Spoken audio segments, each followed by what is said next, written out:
네, 오늘은 출애굽기 15장 27절부터 출애굽기 16장 5절까지 말씀을 공부하겠습니다.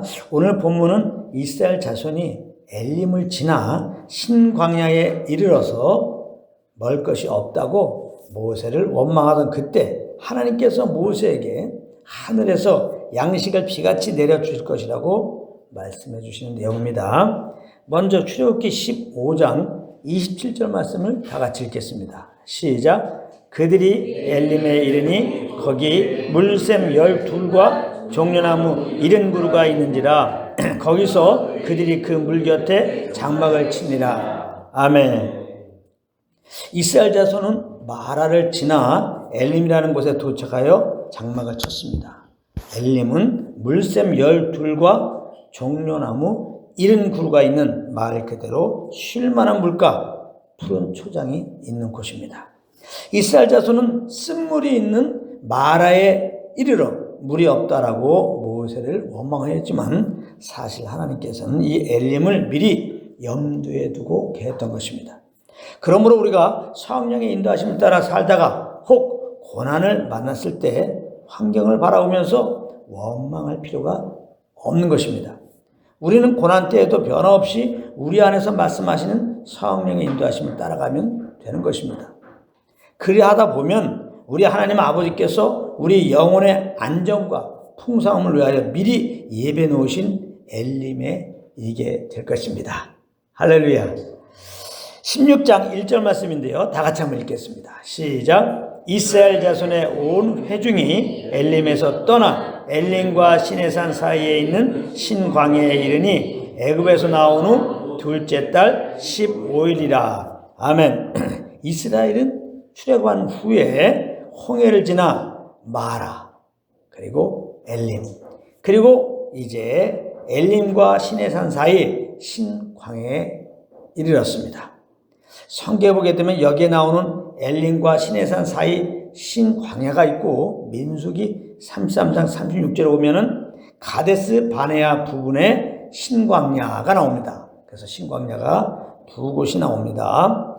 이스라엘은 정월 그달 15일 즉 1월 15일에 출애굽했었습니다.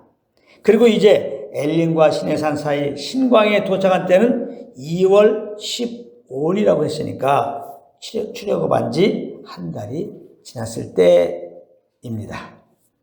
그런데 이때 문제가 발생합니다. 그것은 이스라엘 백성이 애굽에서 나올 때 가져왔던 식량이 다 떨어진 것입니다.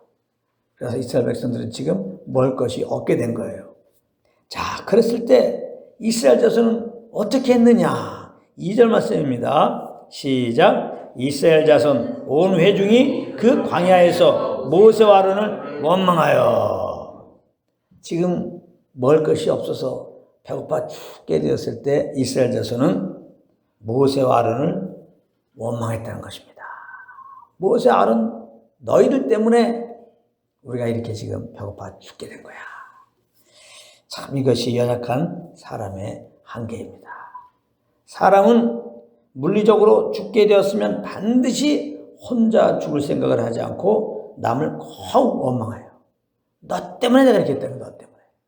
나 때문에.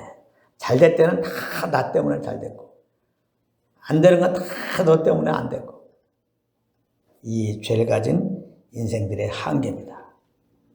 이스라엘 자손은 모세 아론이 자기들을 이 광야로 인도하여 자기들이 줄여 죽게 되었다고 하면서 모세와 아론을 지금 원망하고 있는 것입니다. 물론 이해되는 대목입니다. 그들은 모세와 아론을 따라왔기 때문입니다. 그럼에도 아쉬운 것은 불과 며칠 전 그들은 마라의 쓴물이 단물이 되는 경험을 했었다는 것입니다. 그리고 엘림의 푸른 초장과 쉴만한 물가에 이르러서는 광야길에 지쳐있던 그대 심신을 충분히 쉬었었고 말입니다. 그렇기 때문에 비록 먹을 것이 없어 배고파 죽을 것 같았지만 오히려 이제 하나님은 어떻게 줄인 우리의 배를 채워주실까 하고 주님을 기대하는 자리에 갔으면 좋았을 텐데 이스라엘 자손은 당장 배고픈데 먹을 것이 없자 모세 아론을 원망했던 것입니다. 그것도 거짓말을 보태서 말입니다. 이렇게 원망은 거짓말을 낳게 되어 있는 거예요. 원망은 거짓을 낳고. 3절입니다. 시작. 이스라엘 자손이 그들에게 이르되 우리가 애굽 땅에서 고기 가마 곁에 앉아 있던 때와 떡을 배불리 먹던 때에 여호와의 손에 죽었더라면 좋았을 것을 너희가 이 광야로 우리를 인도해내어 이 온 회중이 줄여 죽게 한도다. 그들은 애굽 땅에 있었을 때는 고기 가마 곁에 앉아 떡을 배불리 먹었다는 것입니다. 거짓말이죠.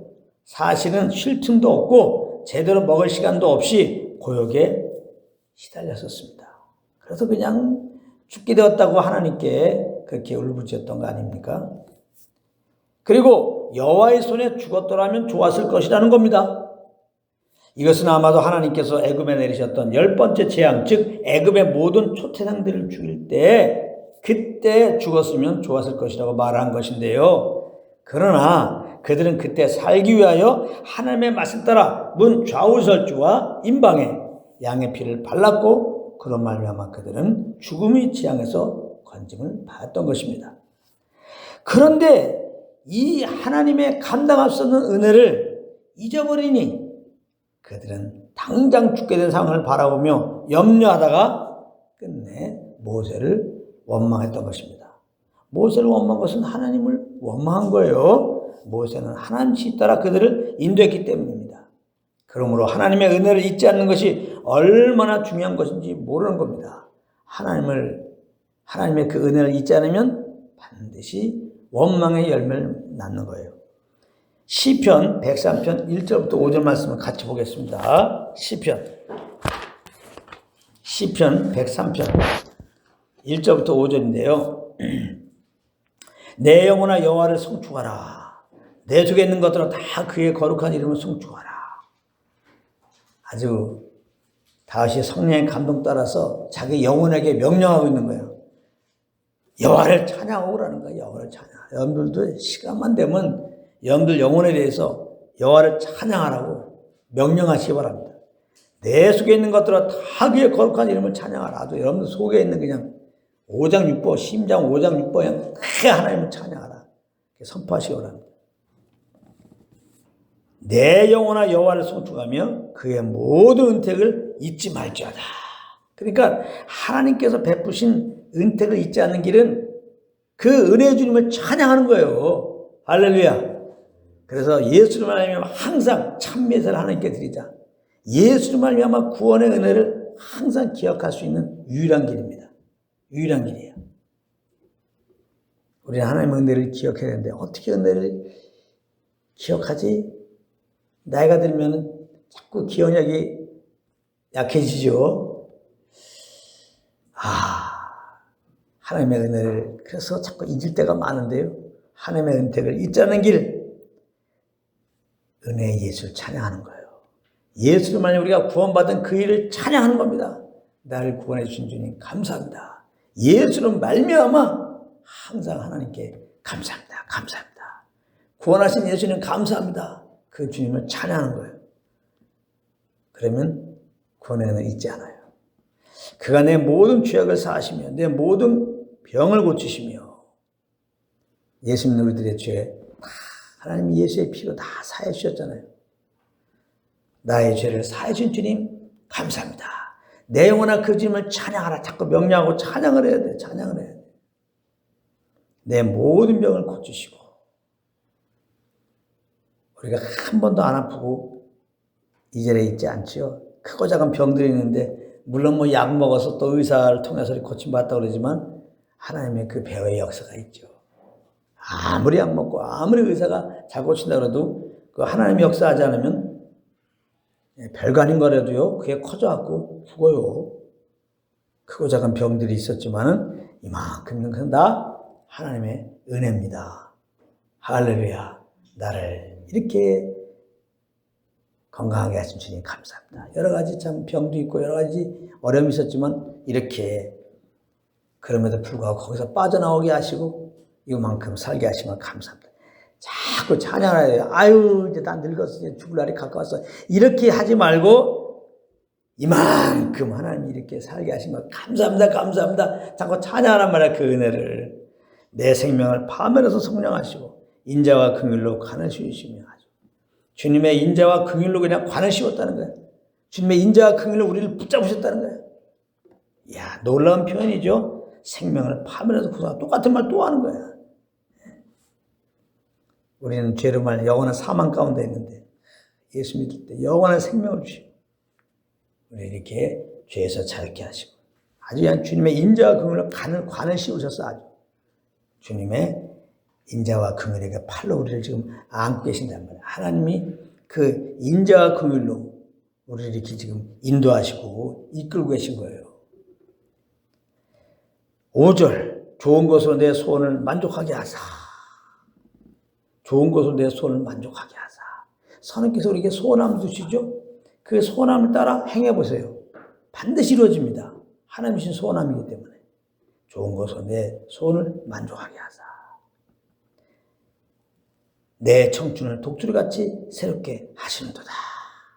우리가 나이가 들면 할 수 없어요. 어차피 사람은 이 죄를 가지고 있는 사람은 그 죄로 말미암아 죽게 돼 있어요. 첫사람 아담이 죽었고 아담에 태어난 모든 사람은 그 육신이 흙으로 돌아갑니다. 그거 뭐 이제 할 수 없어요. 그러나 우리가 정말 주님의 은혜를 기억하고 주님을 찬양하게 되면 독수리같이 새롭게 하시는도다. 성령으로 말미암아 예수 그리스도를 아는 은혜, 하나님의 사랑을 아는 은혜가 우리에게 임하여서 그냥 주님을 알아봐야 내 영혼이 눌릴 수가 없어. 막 소동케 된 거야. 감사합니다, 감사합니다, 기뻐합니다, 기뻐합니다. 내가 살아갈 이유를 알게 됐어. 내가 살아갈 이유는 예수 그리스도를 찬양하는 거, 막 자랑을 하실 것이구나. 예? 아, 그렇게 돼요. 그래서 우리는 주님의 은혜를 잊지 말아야 돼요.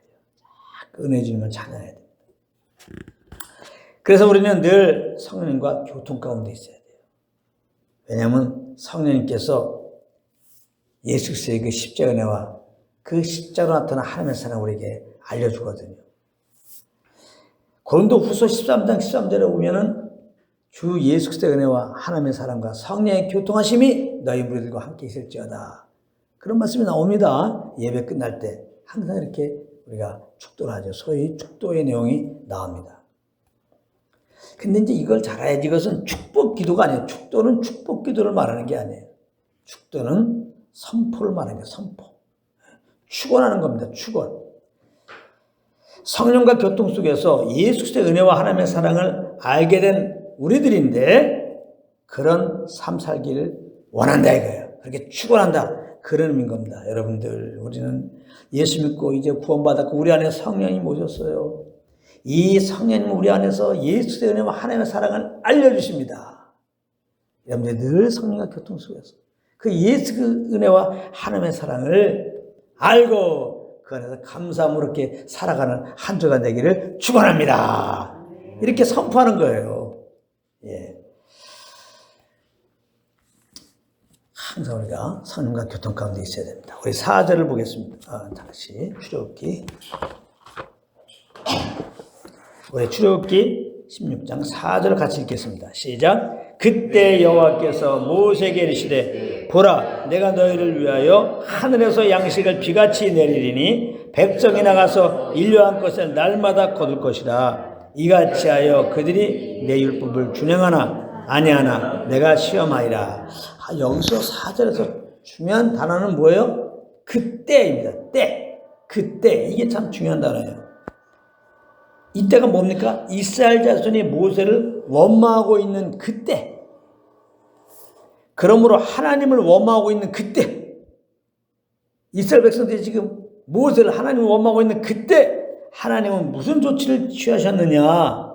그들의 원망을 들으신 하나님께서는 하나님은 우리의 생각도 아시고 우리의 이 말 다 들으세요.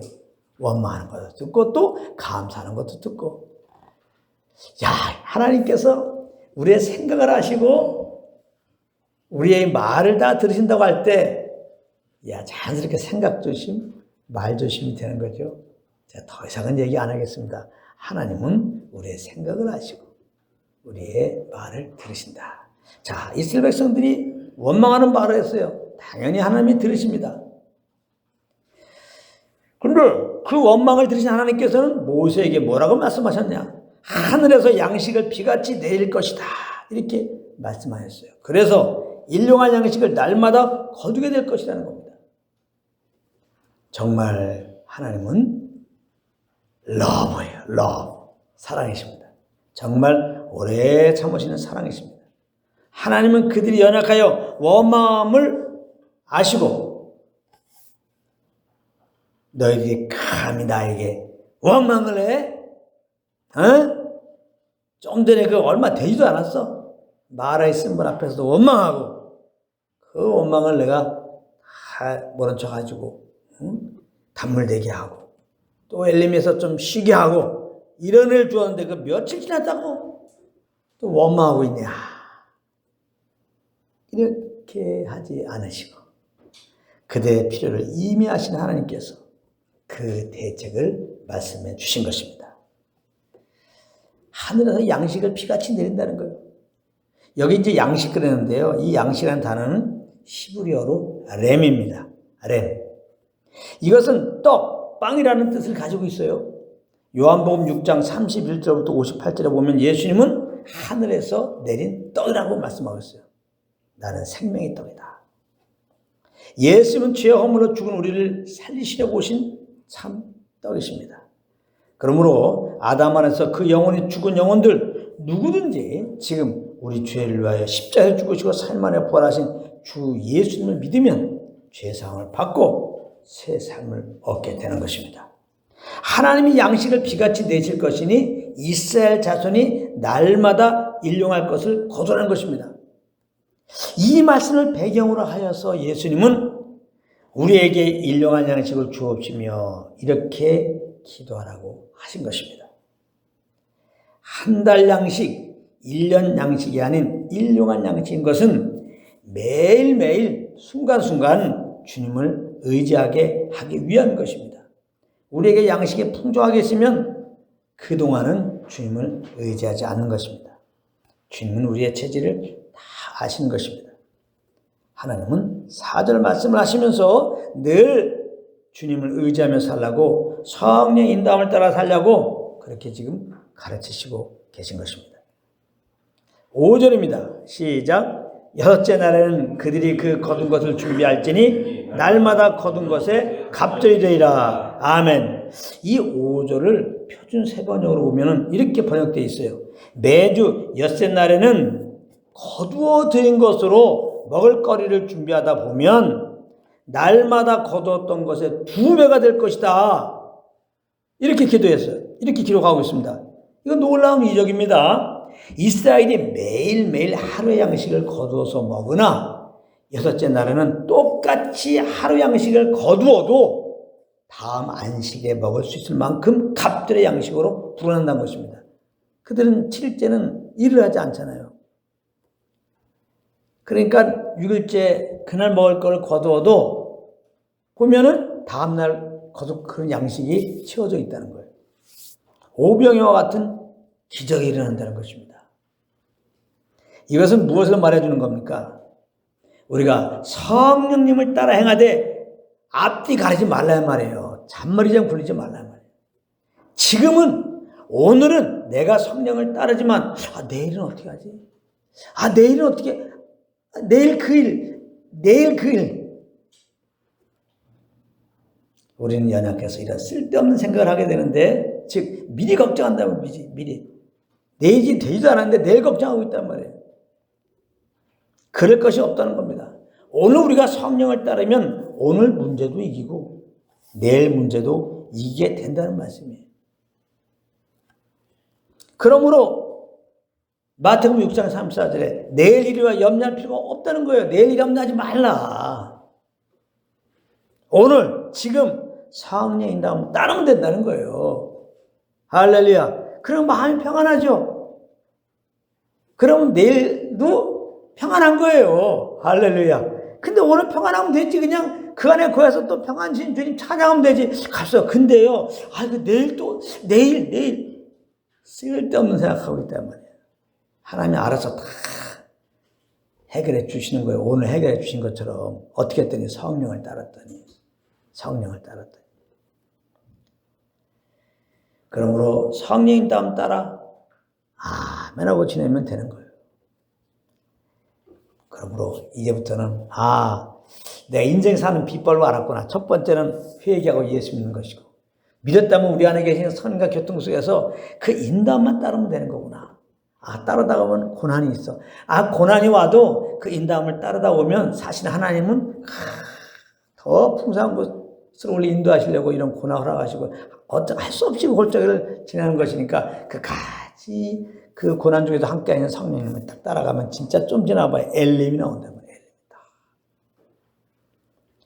그럼 우리는 그냥 잔머리를 우리가 자꾸 내일 앞으로 될 일을 막 걱정해요. 그렇지만 우리가 성령을 다 따라가면 평안이라 평안 가운데 찬양 가운데 주는 그 인도함을 따르다 보면은 그거 내일도 지나가고 모레도 지나가고 천국에 이를 때까지 우리는 항상 감사하면서 주님께 영광을 돌리면서, 물론 우리 앞에 여러 가지 일들이 있을지라도요, 우리는 흔들림 없이 그렇게 예배대로 살아가게 되는 것입니다. 그러므로 오늘 말씀이 얼마나 중요한 말씀이에요. 정말 풍랑이 많고 정말 이 험난한 세상에 예수 믿고 성령님만 따라가면 우리 심령은 문제 없구나. 예수는 마음의 시온의 대를 열어주신 분이에요. 우리를 죄에서 구원하실 뿐만 아니라 주님 나라 갈 때까지 우리 심령이 늘 하나님 나라에서 오는 그 신령것을 체험받고 항상 감사 기쁨으로 살아갈 수 있도록 그렇게 마음의 시온의 대를 열어놓으신 분이란 말이에요. 그래서 우리가 항상 예수 믿고 성령을 쫓아간다면 우리가 지금까지도 그런 것처럼 앞으로도 어떤 문제에서도 절대 문제가 되지 않아요. 우리는 그런 상황에서도 구원의 주님을 찬양하게 되는 겁니다. 이런 정말 예배자의 삶이 되시기를 예수 이름으로 축원합니다.